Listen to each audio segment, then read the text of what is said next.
Ayon sa bagong report ng Ateneo Schools, UP ako pare. Ang sakit nito basahin. Mataas nga ang voter turnout. Pero pagkatapos ng election, wala na! Pack up na ang bayan! Ito parang rap to. 9 sa 10 bumoto. 6 nakipagchismisan tungkol sa politiko, sa pamilya.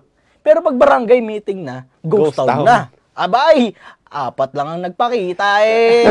Deliberative democracy is dying, mga Mars.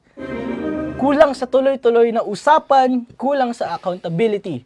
Democracy na parang long-distance relationship, bigla na lang di nagre-reply. Damn! Okay lang, hindi ka kawalan. Hindi ka kawalan. Pero sinaktan mo ako! Ben!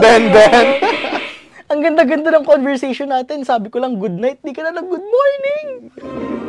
Damn. Sabi naman na, well, let's go back to Ateneo. Sabi na Ateneo, study covered major urban centers. Naga, Leni, Manila, Mix, Cebu, Alyansa yan eh. CDO, ayan, Davao, Zamboanga, alam mo na yan, Duterte strongholds yung mga yan. 842 respondents. 842 lang. Napaka-unti. Napakadaming lugar, 842 lang. Hindi, sa bagay, Ateneo. Tiwala ako sa Ateneo. Anyway, confidence level, 95%. Confidence sa bayan? 50-50.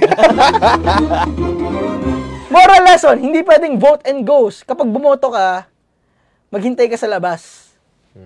Maghintay ka ng mga nagvo-vote buying, kunin mo lahat ng Democracy needs commitment, hindi pa isa-isang appearance lang. Tama. Parang vote buying. Pag sa election lang, tapos pagkatapos nun, wala na. Babawiin na kasi, bro. Babawiin na. Babawiin na. So, eto na nga, no. Tawag dito, tandaan natin, ang pagboto o paghalal, no, sa ating mga leader. Tama nga sabi dito, isang ang commitment yan. Yes. Diba? Kailangan natin panindigan. Parang nasa relasyon ka, nasa commitment, you're committed to someone. Diba?